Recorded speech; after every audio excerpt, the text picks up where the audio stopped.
Bonjour tout le monde, bienvenue à une autre vidéo de peinture acrylique. Écoutez, cette fois, je revisite encore une fois la technique de la ficelle. Par contre, cette fois, étant donné que, comme vous savez, j'ai beaucoup de difficultés à contrôler mes quantités, surtout pour ma couche de fond, pour mon background, surtout étant donné que c'est noir, j'ai pensé que la meilleure chose à faire était de mettre ma couche de fond avec un pinceau. Alors, de cette façon, je vais vraiment contrôler ma quantité. Parce que vous savez, on a observé de par le passé que lorsque on met trop d'une couleur, de notre couleur principale qui va être utilisée pour notre fond, pour l'arrière-plan, notre ficelle, la peinture que sur notre ficelle se perd dans notre couche de fond. Alors, de cette façon, je crois que c'est la seule façon, de toute façon, que je vais réussir à ne pas mettre trop d'acrylique. Alors, écoutez, on va l'essayer ainsi, et puis on va voir, par exemple, si le rendu avec notre ficelle est aussi beau, est aussi détaillé lorsqu'on ne met pas beaucoup d'acrylique pour la couche de fond. Alors, on y va, on essaie, puis on revient pour le mot de la fin. On y va?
Je crois qu'on a fait la preuve encore une fois, ben pas encore une fois, on vient de faire la preuve que j'ai un problème de contrôle, hein, ça c'est de un, mais de deux, on vient de faire la preuve aussi que la meilleure technique, la meilleure approche, selon moi, pour aller avec la technique de la ficelle, est d'avoir notre arrière-plan fait avec un pinceau.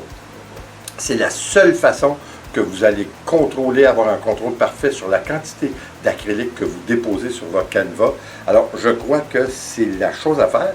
Et puis, on a fait une deuxième preuve aussi, c'est que les détails, par contre, je vais vous dire un petit quelque chose, les détails sont beaucoup plus visibles en faisant de cette façon aussi. Par contre, j'ai fait ce que vous n'avez pas vu. Au début, j'avais fait, puis j'ai repris un peu de noir par-dessus.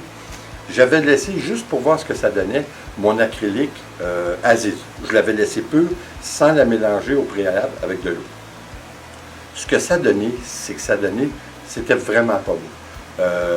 Il y avait des gros spots qui avaient de la peinture, puis il y en avait qui n'avaient pas, ça n'avait pas de bon sens. Alors, encore une fois, la couche de fond appliquée avec le pinceau, il y en a très peu. Et puis, pour faire nos fleurs, avec notre acrylique, on l'a dilué avec de l'eau pour qu'elle soit quand même assez fluide. De cette façon, les détails vont être... Écoutez, vous la voyez, là, les détails, il y a beaucoup plus de détails qu'on peut en avoir avec une couche acrylique qu'on fait avec un genre de pouring. De toute façon, moi, je n'ai pas de bon sens. Comme vous savez, j'en mets beaucoup trop. Alors, la moitié de la peinture que j'ai sur ma ficelle se perdait toujours dans mon background, hein, dans ma couche de fond. Alors, de cette façon, vous n'avez rien qui se perd. Alors, tout ce que vous faites avec votre vaisselle va être détaillé sur la toile. Ceci, je trouve magnifique. Évidemment, vous la voyez une fois sec. Par contre, moi, de mon côté, je la vois, comme je vous ai montré tout de suite quand je l'ai terminée, elle n'est pas encore sec et j'avais été obligé de corriger beaucoup de choses qui ne me plaisent pas, puis je suis obligé de vous dire exactement quoi. J'ai voulu jouer un petit peu avec 3 couleurs, parce que comme je vous avais dit au début, j'étais supposé d'y aller seulement qu'avec 2 couleurs, le gris et le blanc. Alors je vais mettre le blanc sur le dos à Nicole, elle m'a dit de mettre un peu de bleu. Non mais c'était correct. Sauf que, vous savez ce qui arrive, c'est que on voulait accentuer les fleurs, alors on voulait mettre un petit peu plus de couleurs. Mais pour faire le détaillé au centre avec des couleurs différentes, dont le blanc dans ce cas-ci et le bleu, il fallait que j'arrive à faire un petit cercle avec ma ficelle, ce qui était carrément impossible. Ma ficelle ne voulait pas prendre la forme d'un rond, oubliez ça, elle ne voulait pas. Alors, ce que ça fait, c'est que ça nous a donné des détails qui sont pas tout à fait bien définis. Alors, je vais finir, il n'y a rien contre ça, hein? Il n'y a pas de loi contre ça, je vais le finir au pinceau une fois sec. Alors, écoutez, j'espère que ça vous a plu, j'espère que vous allez l'essayer, parce que là, je vous le dis, là, ça fait beaucoup que je fais, là, avec la technique de la ficelle, mon Dieu, je dois bien avoir fait une dizaine de toiles. J'ai toujours fait mes toiles au préalable avec un background qui était fait en coulage, un pouring. C'est à éviter. Je vous le dis, là, on l'a fait la preuve autant comme autant. On perd plus de la moitié de notre acrylique qui est sur notre ficelle pour la couleur qu'on met dans le background. Alors, c'est vraiment à éviter. Et puis là, encore une fois, on a fait la preuve qu'en diluant votre acrylique pour faire les fleurs, on a les détails. C'est vraiment bien détaillé. Je suis vraiment content de la façon que ça s'est fait. Je suis plus ou moins content de la façon que j'ai fait mes fleurs. Peut-être que je vais être satisfait une fois que j'aurai fait la correction, une fois sec, on verra. Je suis bien dur à satisfaire. Alors, c'est probablement l'argent. À un moment donné, on devient de plus en plus difficile. Comme je me dis souvent, j'y crois pas tout le temps. Alors, écoutez, j'espère que ça vous a plu. J'espère aussi que vous allez l'essayer, parce que de cette façon aussi, c'est beaucoup moins messy, c'est beaucoup moins de dégâts de cette façon, puis évidemment, beaucoup moins de pertes pour notre couche de fond. Alors, écoutez, encore une fois, merci d'être là. N'oubliez pas de vous joindre à nous sur Facebook ainsi que sur Instagram. Et puis, écoutez, bon, on se revoit aux prochaines vidéos. Et comme toujours, s'il vous plaît, abonnez-vous, laissez un commentaire et partagez. C'est toujours apprécié. On se revoit aux prochaines vidéos. Attention à vous. Ciao.